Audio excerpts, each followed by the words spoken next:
So where do we even begin with this one?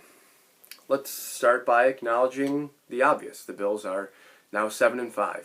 They are a game and a half back in the AFC East picture. New England has won 7 games in a row. They're 6-0 on the road with a rookie quarterback. Great job. Great job by them. Anyway, the Bills find themselves in the thick of the wild card race, something that weeks ago I stressed was super important for them to stay out of, because this AFC wildcard picture is super murky. From 5th all the way down to 13th, you're separated by a game and a half. Miami has not had their bye week yet. They are 6-7, so they're technically 2 games back in the loss column of the Chargers, Bengals, Bills, and Steelers. But, you know, the Colts are still there, the Raiders are still there, the Browns are still there, the Broncos are hanging around, and the Bills have better conference records than some of those teams near the bottom. They've also swept Miami, so you're maybe not worrying so much about those types of opponents, but the Steelers have beat you, so they have the tiebreaker on you, and you're unlikely to tie with them in the standings because they have that tie in there. The Colts have beaten you. They are 7-6. They are on the bye this week as well. A couple teams with really late byes, including the Patriots as well. So, you know, they're in. They're in right now, but they have some work ahead of them for sure. And I've played around with the New York Times playoff machine myself. I know that there's still about 87 or 88% to make it. Even if you just have them taking care of business at home with teams that they should beat. In Carolina, Atlanta, and the Jets, that gets them to 10, and the New York Times playoff machine had them at 97%. Even losing to Tampa and losing to New England again, they're still like 86% or something like that. So 3-2 with that record. You know, I'm not going to sit here and run through every scenario with you guys. I would encourage you to play around with it. It can be kind of addicting, but there's still a pretty good chance that the Bills make the playoffs. You know, all the advanced metrics and analytics and stuff still really favor the Bills. They're still like 5th or 6th in Vegas for winning the Super Bowl, but I don't think Bills fans really feel that good about them right now. I mean, how could you? And where do you point the blame? Who is the reason for feeling this way? A lot of people are starting to look at McDermott and how he has, I may have mentioned this in last week's video, kind of just succumbed to his feelings. He did that in the AFC title game last year against Kansas City. He succumbs to his feelings with 4th down strategy, with going for 2. I think there's a really strong argument to be made that the Bills could have gone for 2 against the Patriots on Monday night. You know, instead they don't with the wind at their backs. But like, if you're playing this kind of thing with the wind, where you might only attempt kicks going in this direction towards the tunnel end zone, maybe you should have just gone for 2 there to begin with.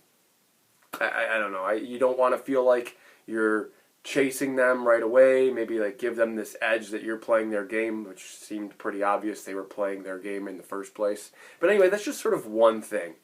That's one thing about, I think, that people are feeling with McDermott right now. And this is a kind of a branch off of that, because we've seen them sort of build this team to beat Kansas City. That's a kind of narrative that was taken on in the offseason, and it's kind of, and they've never come out and really admitted it, of course, but I think it's a widely held opinion amongst fans, amongst media and everything, that the Bills built this team to beat Kansas City. The problem is they only played Kansas City once, and you're going to play other teams along the way, and New England is included into that. Now, here's what I think is super important. A very important point. I don't want, at least, the Bills to see this game that they just played against New England, where they attempted 3 passes and 46 runs, and I don't want the Bills to be like, well, we need to win like that. We need to be able to win like that if we have to. No, I can't have this be the moment that sends the franchise off the rails, or sends this regime or this group of players, this era of Bills football off the deep end. To make a Buffalo Sabres comparison here, I know that not everyone that watches these are going to be Buffalo Sabres fans or follow the team maybe even that closely, but I don't remember how many years ago it was exactly, 10, 12 years ago in that range. Milan Lucic of the Bruins just ran over Ryan Miller, and and the Sabres were questioned. Their character was questioned. They were questioned for being soft, and that just sort of sent that franchise off the rails. They've never really recovered. That was kind of just a table-turning moment, if you will. Maybe, it seems small maybe at the time, but look at everything that's happened since. I don't want this Bills game against the Patriots to be that sort of tide turner. So I'm really hoping that the Bills don't turn into, I don't want to say like a run-first team, or just, that they have this become obsessed with running the football. Like, oh, we have to get better running the football. They need to be more effective running the football. I'll concede as much. I'll concede that if they could run the football a little bit better, like, things would be easier. But, like, the Patriots are just getting all this credit for, like, running the football so successfully, only throwing 3 passes. Haha, I talked about this last week. Bill Belichick, the wizard, the artist, the genius, the evil genius. I mean, they had 11 first downs. They scored 14 points. They won. Of course they won. That's not to say that they couldn't have won if they were going to have to start throwing the ball. Maybe. Probably not. It didn't seem like they really trusted Mac Jones all that much. Even when they had the wind at their backs, I kind of expected them to come out throwing a little bit more. No, they just handed the ball off on like 32 consecutive plays or something like that. And I thought the Bills, likewise, in a way, kind of wasted the wind at their backs by running so much. They spent the whole first quarter kind of trying to establish some sort of running game, and by the time the third and fourth quarter rolls around and Allen is throwing to catch up and throwing to move the football, it makes their first half game plan look all the more foolish, in my opinion, just because you could have just tried throwing from the get-go. Why not try? I know that you went through warm-ups and everything, and you're trying to, like, wow, this looks like it might be really tough, but, like, you get into the game, you're just going to, like, scrap that? You're just going to be like, well, and Allen ends up throwing 30 passes, so, I mean, you can feel the frustration. You can obviously feel the frustration. I know you're feeling it too. Now, some people want to point the finger at Brian Daboll, similarly, in play calling. Now, I don't criticize the play calling usually because I don't know the plays that are called. I don't know if it's an RPO or some type of thing that Josh has the ability to keep on. That is like the one thing from the playbook people were looking for, is like, well, you tried all these runs, but you never really tried Josh running. He got loose on a couple of scrambles, but you never really tried him on a designed run. It's true, they never tried that like off-tackle play or that sweep play that they run with him. He could have maybe kept it on some of those read options, or, I don't know offhand how many were called exactly. How could you? How could you? How could anyone? You can only go by kind of what you see. And what I saw, and this goes back to something I've talked about in the past couple weeks, is Josh Allen put up 10 points. Now, you're not going to love that. I know that a lot of people aren't going to love that. They're not going to love that take. Hey, Greg, whoa, Josh? I mean, did you see Dawson Knox? He had rookie Dawson Knox is back, dropping 2, maybe even 3 passes. I saw it.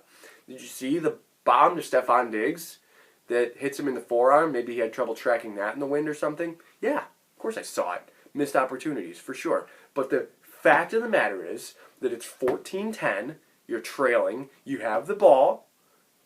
I need this drive from my quarterback. Everything that's happened previously is kind of irrelevant at this point in time. I need this drive from my quarterback. I need the lead. I don't need 40 points. I need 15 points. I need 1 touchdown drive.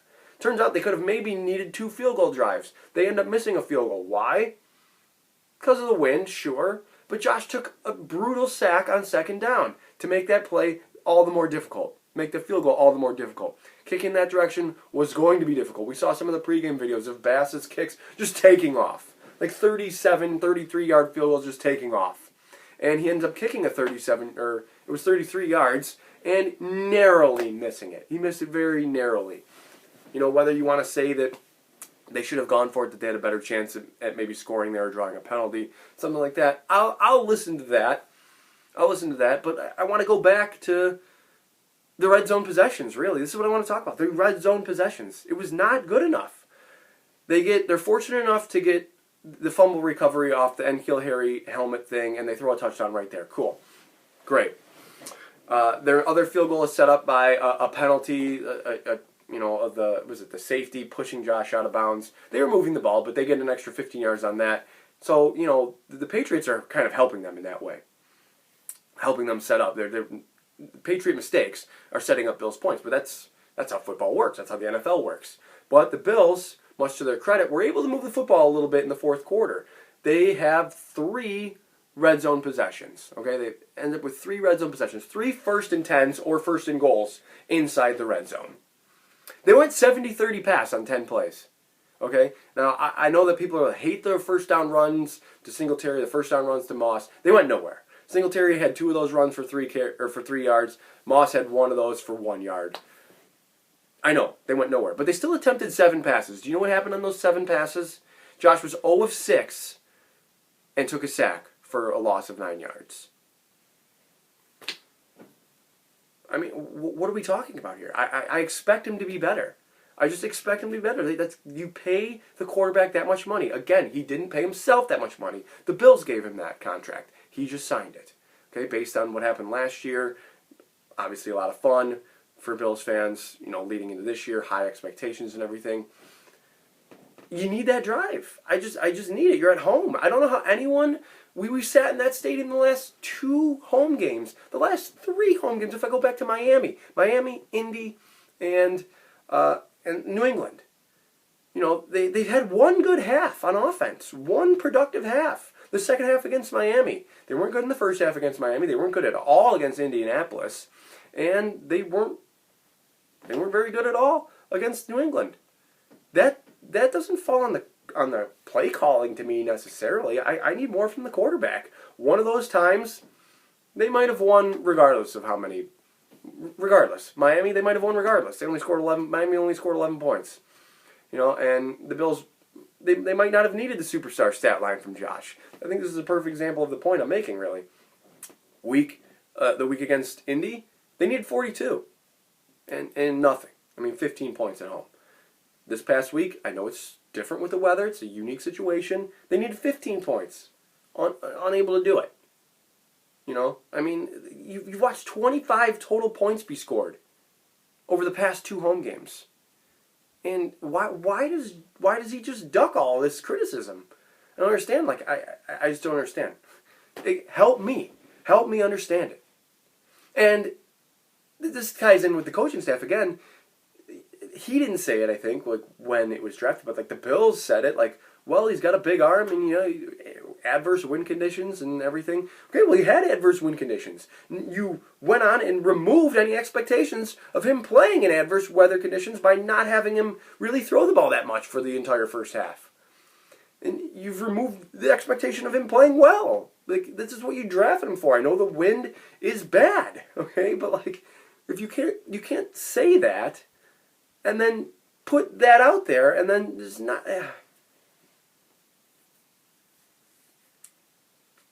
Look, I still have faith. I have a lot of faith. Okay, I know it's not coming off that way. This is the longest I've gone into a video talking about the previous game ever. But I think we needed it. I think we needed a little therapy session. Okay, I hope you agree. If you came this far in the video, just know that I appreciate you. I hope that something that I'm saying resonates with you. We can talk about it. Hit me up on Twitter.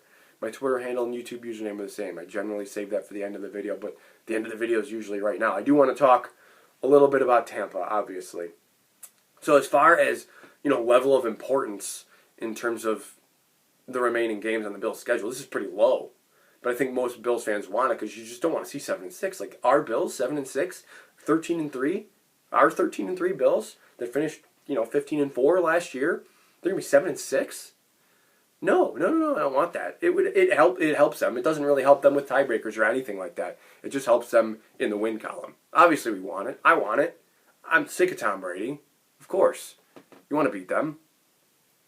It's just in terms of, I don't mean to downplay the entire thing. It's just, there's more important, the New England game is more important. This is going to get them closer too. Because the Bills will have a better division record. The Bills still have a path. I got ahead of myself there. The Bills still have a path to the AFC East Division title.